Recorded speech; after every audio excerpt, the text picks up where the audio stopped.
are three groups of people you will always find in your life. Now listen please. This applies to business, applies to ministry.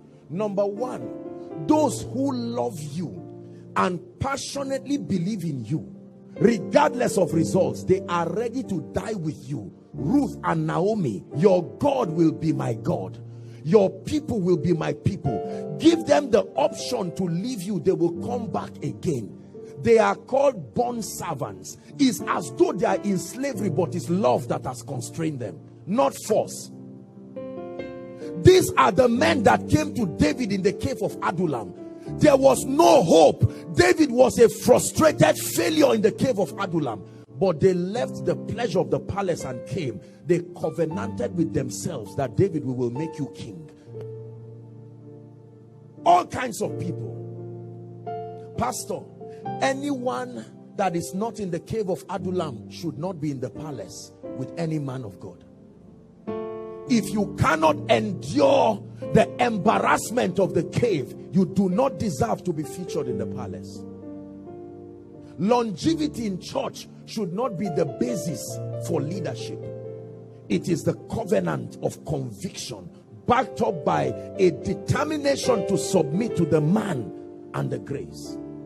So you will find these people. Let me tell you something that will shock you, and I want you to really believe me. If you find 10 of this kind of people in your life, you are about the most fortunate person on earth today. I repeat, if you find up to 10 of these kinds of people in your life, you are about the most fortunate person that will love you for no reason. They are not interested in results. Result is only an addition, a consolation to why they are with you. They will die with you and they will die for you. Greater love had no man than this, than a man not only willing to stand with you, but willing to give his life for you. I pray that the workers in this church become the portrait of this kind of personality, where the pastor can go to bed and be confident that these people are the people that the Lord has given to me. Number two, there are people who they don't love you as a person, but they love what you represent and they love what it means to them. Are we together? So if you are anointed, they love the anointing, and since you are the custodian of the anointing, they will continue to partner with you for as long as there is progress. The day they find an option that is faster and higher than you, they will go in a heartbeat. They are more concerned about the result than the person. So for as long as the church or the business is rising and increasing, they love it. Pastor, I love you. Did you see the wheelchair? Pastor, I love you. I mean, we just bought these sounds. I mean, Pastor, where did you get 100 million naira? I mean, you just got favor with the president. I'm seeing your photos everywhere. The difference between this guy and this guy, both of them do the same thing. Motive is the difference. You will be deceived into they are the first to wake you up in the morning. Pastor, you want to travel? I mean, can I do anything for you? And you are so touched and say, my God, what a person. Was it not Peter who told Jesus, you know, Jesus told him, let me wash your feet. Say, no. I honor you too much to allow you to do this. And brothers and sisters, in a heartbeat, Peter ran away. A little girl saw him and said, I've seen you one crusade. I mean, I don't know what you are talking about. And Jesus looked at him. They don't love you. They love what you represent. They love your progress.